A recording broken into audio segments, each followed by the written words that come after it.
All right, ladies and gentlemen, boys and girls, children of all ages, it is I, Jolting Joe, for the Jolting Joe Sports Show.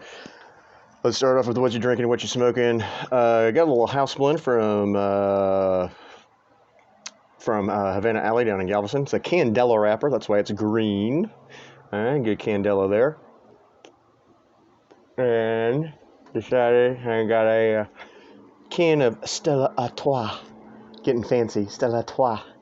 All right, for a crack that.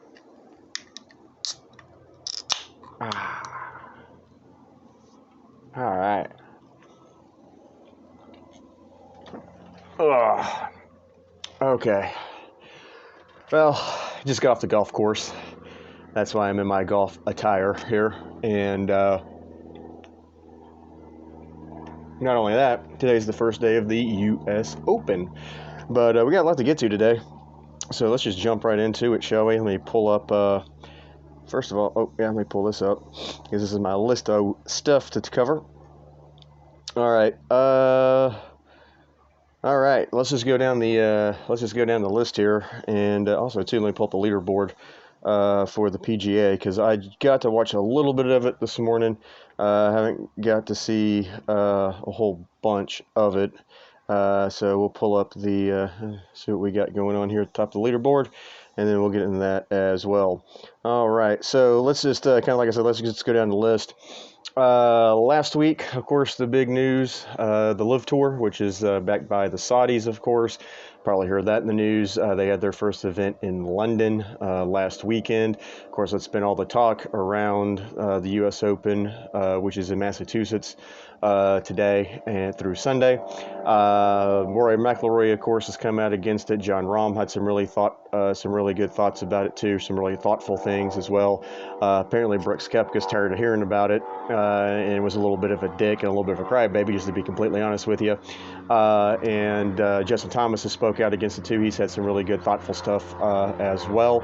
And so that's kind of what's going on with the Live. Of course, it's backed by the Saudis, which of course doesn't have the best human rights, and they call it sports washing, which is like whitewashing, except using sports. You know, Chinese hosting the Olympics, things like that. So the Saudis have done that. So that's kind of the whole big thing with the Live Tour. That's going to bring us to the U.S. Open. Now, today is the first day of the U.S. Open. As I mentioned to you, they are playing in Massachusetts up there at a country club. Just looking at it. It looks like let's see, still got some players on the course at this point, but at the top of the leaderboard is Taryn, who's English. He is at -3, tied with Lickmerth, who's Norwegian, at -3. McIlroy also at -3. American Dahmen at -3, and the Canadian Hadwin at -3. Hadwin's only through 8. Those first 4 I mentioned to you, they are already off the course and done with their round. Actually, Lickman just Dahmen just let's see. Oh, Hardwin just birdied 9, and so he's now on top of the leaderboard at -4. All right, let's see if I got some other names here for you. Let's see, John Rahm's at -1. Morikawa is at -1. Adam Scott's at -1. Zalatoris -1. Justin Thomas -1. Matsuyama's at even par. Scheffler at even par. Let's see here. Pereira's at even par. Let's see. Schloffel. Oh, sorry. That was Schloffel, then Schluffel. Excuse me. Dustin Johnson's at even par. Of course, he played on the Live Tour. Patrick Reed is at even par. Also, he's on the Live Tour, of course, now, too. Let's see, any other names? Of course, Tiger skipped. DeChambeau, he's at +1. Remember, he's on the Live Tour now as well. Jordan Spieth, +2. Let's see if there's any other names, like big names, kind of just scrolling through here. Doesn't really look like it. Those are kind of your big names there. Sergio Garcia's at +4. Phil Mickelson's at +5. He's tied for 126th. Of course, Phil with the whole thing with the Live Tour there as well. So that's kind of your first day there at the U.S. Open. So pretty much it there. Did I go out? Shit. I went out. I mean, I don't have shit. I don't have any. I think I'm out of juice too. This is not good, folks. This is not good at all. All right, if I can get this thing.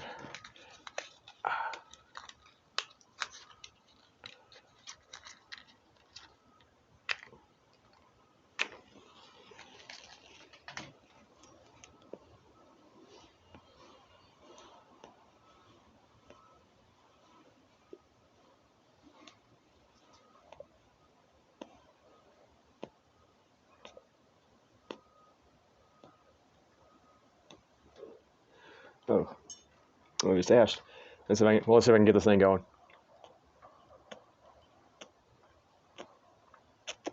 There she goes. Chugga chugga choo choo, baby. Choo choo, baby. Like a freight train with stickum. Some of you know what I'm talking about. All right, so that's the U.S. Open. We'll get into more of that next week too. Like I said, because we got the second round tomorrow, third round Saturday, fourth round Saturday. So that's kind of what's going on with the U.S. Open. Remember, Tiger's not playing in it because of he's rushing up, of course, for he didn't think he was going to be physically able to do it. He's rushing up to play the Open Championship, the British Open as we call it here in the States. Also, too, the final leg of the Triple Crown, which, of course, we had no Triple Crown winner because Rich Strike did not run in the race. So we ended up with different Triple Crown winners. But with the Belmont, it was McGonigal, I think, that won the race.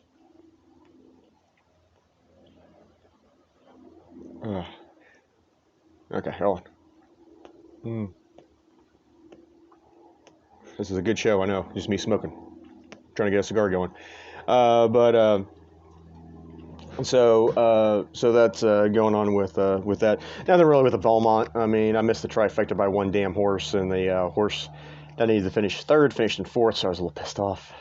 But other than that, it's nothing really with the Belmont. So I just want to throw that out to you. Let's see. NBA Finals. I haven't been able to catch too much of it. I've caught a little bit of it. And with the NBA Finals, of course, Game 6 is tonight. The Warriors have a 3-2 lead, and so let's just kind of back this thing because they're getting like 2 days off like every freaking day. It's freaking crazy. All right, so Game 1 was last Thursday. Celtics won in a blowout, 120-108. And then they played Sunday. Warriors came back and won that game 107-88, and once again another blowout.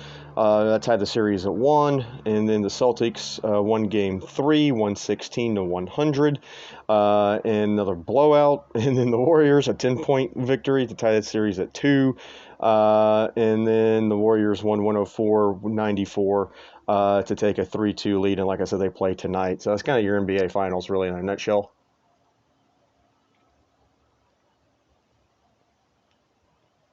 I know, trying to keep her going here. There she goes. All right. Like I said, I've watched a little bit of it, not a whole lot of it, but the NBA playoffs were really good until the conference finals, and it just turned into a bunch of blowouts. And really, a lot of these too have been like fourth quarter collapses by both teams. The Warriors, had a bad second half. The Celtics have had some bad second halves. They've let some stuff get to them. So I don't know. I mean, this is Game 6 tonight. Maybe the series goes 7, make it a little bit more interesting.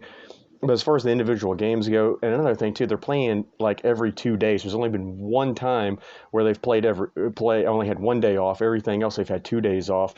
And I don't like that, to be completely honest with you, because you almost forget about it. You're like, when are these guys playing again? So,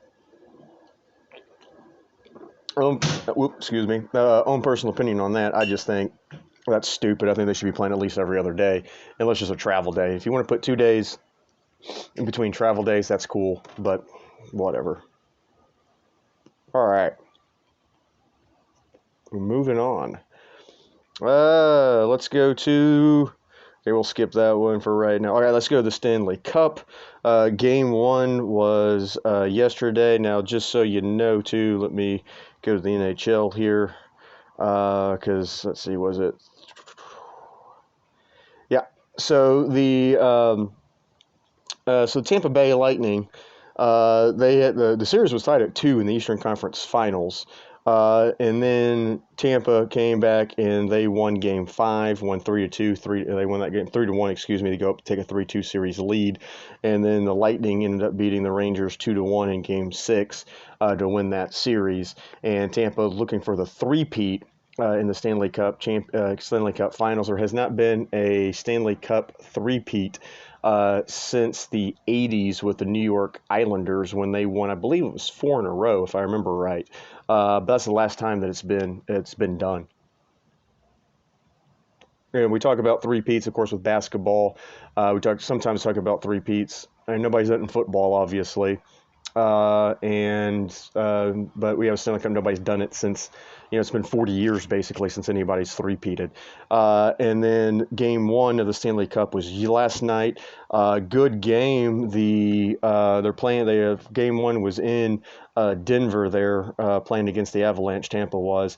Avs got out to a 3-0 lead in the first period. The Lightning closed it down to a two-goal game. It was 3-1 after the 2, and then the Lightning ended up tying the game, scored two goals there, and then game went to overtime, and then last night, shortly in overtime, Avs with the game winner, just a good play last night, and the Avs take a 1-0 lead in the Stanley Cup Finals, but a good game last night.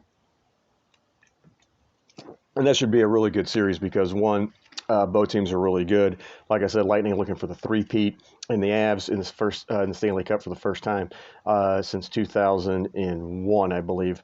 So it's been a while since they've they've hoisted the cup. So that should be a really good series. Okay. All right.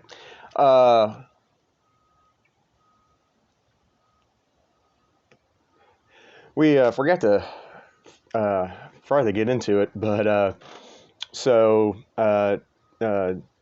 Tony Pham of the Cincinnati Reds was in a fantasy league with Jacques Peterson, who of course plays for the Giants now.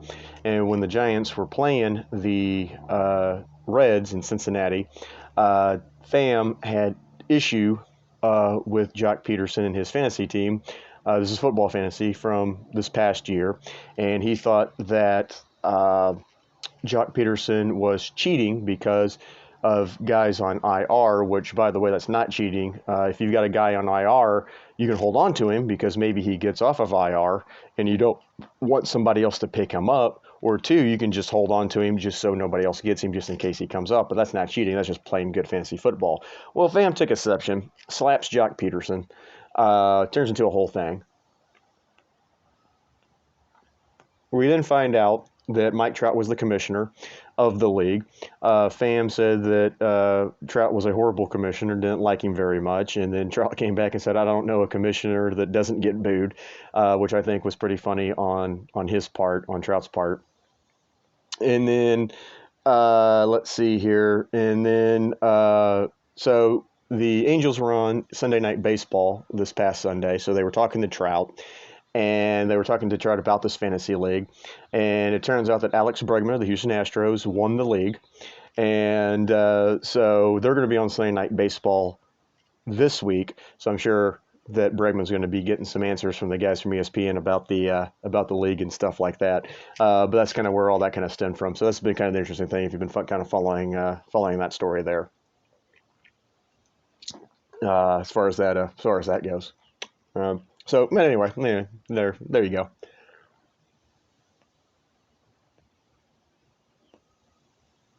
And just on a side note, I think the fans, we make a lot bigger deal of the cheating scandal than I think players do, because of course Bregman was on the 2017 team, and don't you think if the players really didn't like the Astros and really didn't like the players that partook in the cheating scandal, that they wouldn't have anything to do with them? Well, Bregman's on Mike Trout's fantasy league, and of course Mike Trout is a division rival to the Astros.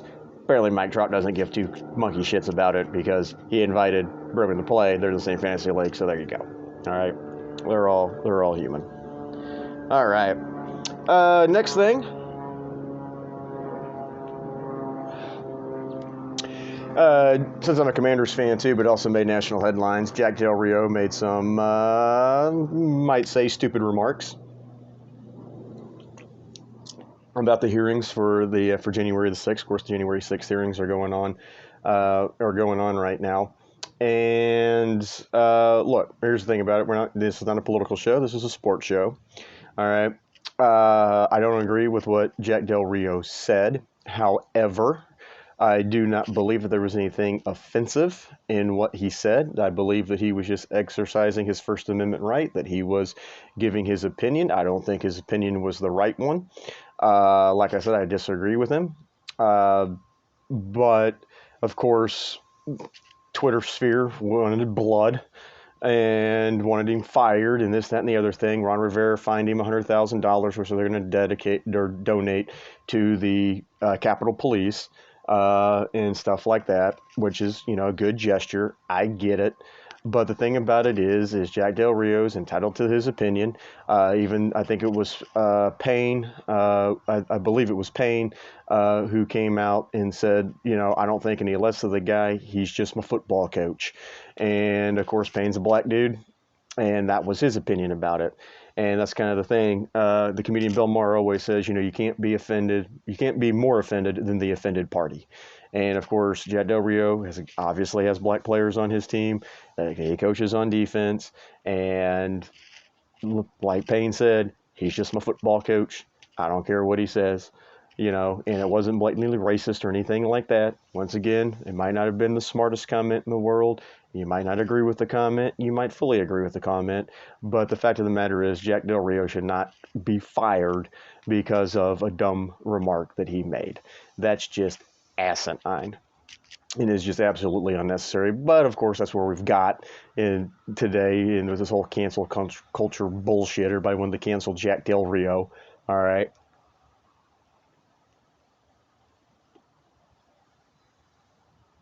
But he apologized, and I don't even really know if he needed to be completely honest with you. And he could have just said, but anyway, that's a whole thing. I mean, he could have basically just came out and said, look, maybe, my decision, what I said was maybe ill-informed or something like that. So I'm sorry, whatever. But that's all he really had to say. And who cares? You know what I'm saying? Just who cares? It is what it is. The guy he's a good coach. Let him coach. He's fine. Players have gotten away with a hell of a lot more saying a bunch of more dumb shit than Jack Del Rio said. So I have no problem with Jack Del Rio. He should still be the defensive coordinator. And he should be judged on what he does on the field. That's all, that's it. So none of this cancel culture bullshit. Like I said, was it a misinformed, comment? Probably. Was it, I wouldn't even say it was insensitive. I just want to say that it was just an ill-informed comment that he made. And once again, I don't agree with his opinion, but it's his opinion. And like I said, it wasn't offensive. It's just one of those things I would, if I would have been on him, I just would have looked at Jack and been like, seriously, that's what you think? All right, man, whatever. And that would have been it. All right? That's all it is. That's all it is, and that's all it should be.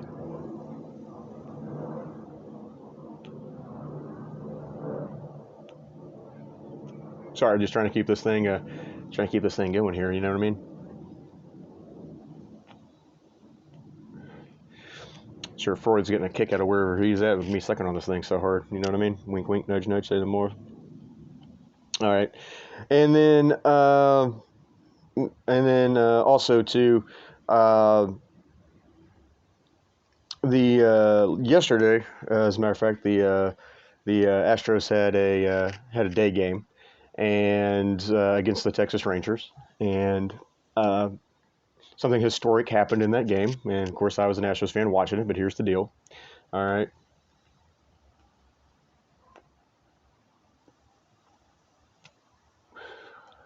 So, for you non-baseball fans, an immaculate inning is when a pitcher faces the minimum, 3 batters. That's all he faces in the inning, just 3.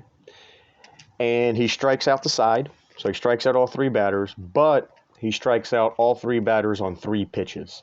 So it's just strike 1, strike 2, strike 3, you're out. Strike 1, strike 2, strike 3, you're out. Strike 1, strike 2, strike 3, you're out. So you throw 9 pitches total for the inning, You strike out the side. That's an immaculate inning. I think the stats on this go back to the 1880s. I've seen a couple different numbers. The one I saw yesterday was that in modern baseball history, this is a rare feat. It doesn't happen very often. But that an immaculate inning has been recorded 106 times in modern Major League Baseball history. And like I said, I think they went all the way back to the 1880s, like 1888, something like that. They went back a ways. All right. And there's a bunch of famous guys with immaculate innings, Randy Johnson and, guys like that. All right. Nestor Cortez of the Yankees did it earlier this year.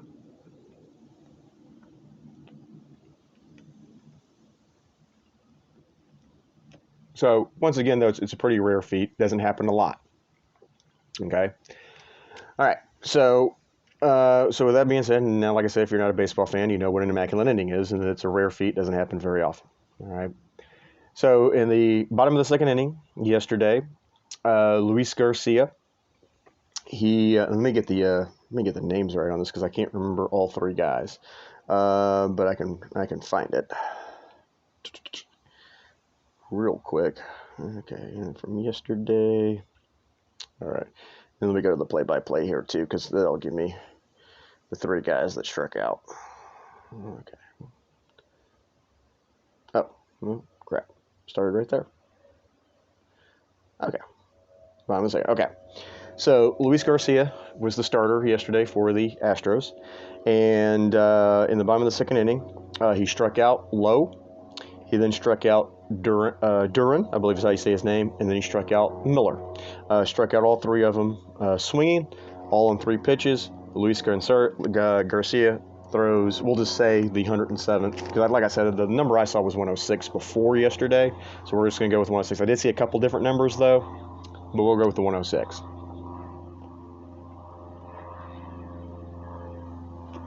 So, Luis Garcia throws the 107th immaculate inning in Major League Baseball history, okay? Now,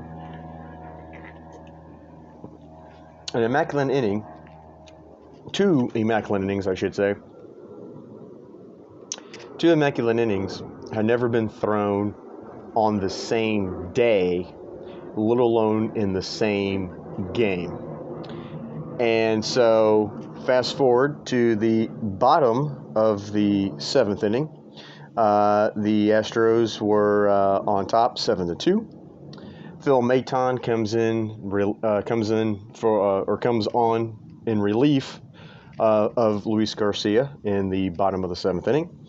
And he faces the same three batters that Garcia faced. He faces Lowe, Duran, and Miller. And then Phil Maton has an immaculate inning. He gets Lowe, once again, struck them all out swinging, but he strikes out Lowe, strikes out Duran, strikes out Miller. It's the first time in Major League history that an immaculate inning was thrown twice in the same game. All right. And what's even weirder about this, of course, is the fact that the immaculate inning happened against the same three batters against the Rangers, which is just absolutely freaking nuts. So the Houston Astros are the first team ever to have two immaculate innings in one game, and Phil Maton and Luis Garcia, they struck out the same three guys, which that's just, what are the freaking odds of that happening? What are the odds that an immaculate inning gets, that you throw one in the same game, and then what are the odds that it's the same three batters that it happens to? Just freaking crazy.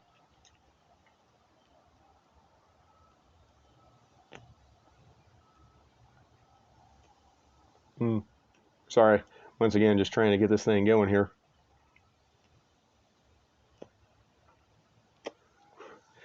Oh, it's got like a bad uneven burn. If you're a cigar smoker, no, watch this. This is highly a bad burn. But anyway, so that was what was going on in baseball yesterday. Just give you a quick rundown of the standings here. in baseball. The Yankees running away with the East. They have a 9-game lead over the Blue Jays. Rays are 11 back. Boston's 13 back. And then Baltimore, of course, bringing up the rear of 20. Now, the thing about the AL East, though, is everybody's over 500 with the exception of the Orioles. In the Central, the Twins have a 2.5-game lead over Cleveland. Chi Sox are 5 back. Oh, we can talk about the Chi Sox and Tony La Russa. Jesus Christ.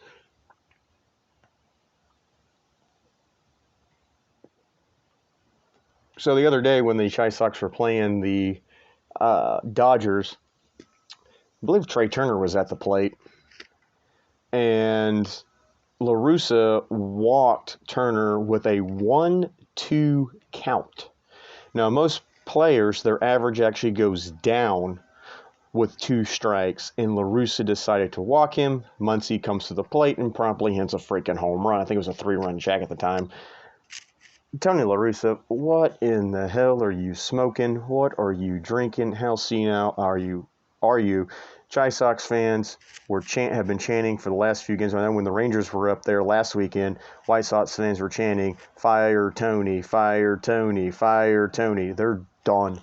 But Joe Mann's been fired already. Joe Girardi's been fired already. I don't see Jerry Reinsdorf fire Tony La Russa in the middle of the season, because Reinsdorf, the whole reason he hired him is because he was upset. He kind of felt bad that they fired him 40 years ago.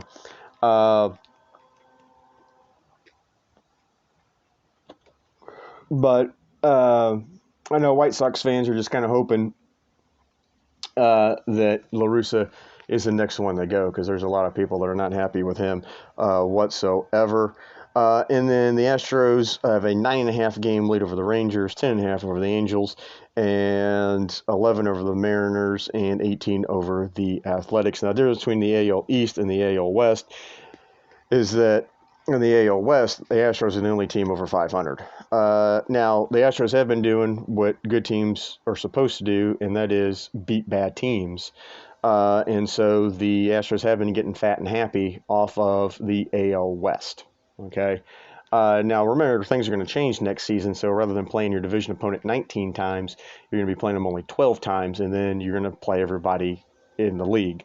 And so that will probably kind of balance itself out. And even Astro fans, I mean, right now we're kind of like the hitting hasn't quite been there. Bregman's not been Bregman. Tucker hasn't. Tucker's kind of coming along. Yuli's dropped way off after winning the batting title last year. So the Astros, I mean, I'm not picking them to win the World Series right now, because if they played the Yankees right now, I think the Yankees would freaking kick their ass, to be completely honest with you, as much as that pains me to say. But I'm just saying, because the Yankees are stupid good right now. And then get into the National League, too. And the thing about it is the Astros are going to be playing the Mets and the Yankees here coming up pretty soon. And so we'll see how that ends up going. Then in the NL East, the Mets have a 4-game lead over the Braves, 8.5 over the Phillies, 11.5 over the Marlins, and 18.5 over the Nationals. In the Central, St. Louis with a 1.5 above over Milwaukee. Pittsburgh's 10.5 back. Chicago is 12.5 back. Cincinnati 13 back. Also, too, the pitcher for St. Louis had a no-hitter, 9th inning, and had 2 out, 2 strikes, gave up a hit. That just really, that just pains me. That just really freaking sucks. And then in the NL West, the Dodgers and Padres actually it's percentage points, but it's a virtual tie, I guess you'd say, because it is percentage points. But the Dodgers have a 629 win percentage. The Padres with a 425 win percentage. Dodgers 39-23. Padres 40-24. Giants 4 games back, and then of course you got the D-backs at 10.5 back, and then the Rockies at 12.5 back. And so that's kind of your baseball recap as far as that goes. All right. And really, I think that's pretty much it. We'll keep an eye on the U.S. Open here and see what happens through the weekend. Well, I'll probably put that on this afternoon here, too. Watch the last little bit of it. I'll try and follow that through the weekend as well. And then, like I said, we might, or we will, by the time I see you next time, because it's going to be another 4 days before Game 7, but if there is a Game 7. But we should have a new NBA champion. And then, of course, also, too, like I said, the Stanley Cup final just underway as well, which that should be a hell of a series. That should be really freaking good. So we'll kind of see what happens with that. But yeah, that's pretty much it from the back porch here in Houston, Texas. And once again, enjoy the U.S. Open this weekend. Enjoy what's left of the NBA Finals. Enjoy the Stanley Cup Finals. And, of course, we still got baseball going on as well. But here pretty soon, baseball is going to be the only game in town. And as we get into the dog days of summer when there's nothing going on except for baseball. So we'll see about that. No, we didn't even get into Deshaun. I think Deshaun's got 2 more freaking cases against him, too. NFL's in minicamp. So we'll see what happens with that too. But we're getting kind of closer to training camp and stuff like that. But we still got that'll be into July. We still got about a month left as far as that goes. All right, y'all. Cheers, everybody. Enjoy your sports. And once again, you can find me on Twitter at JJ Sports Show 63. That's at JJ Sports Show 63. Talk to you next week.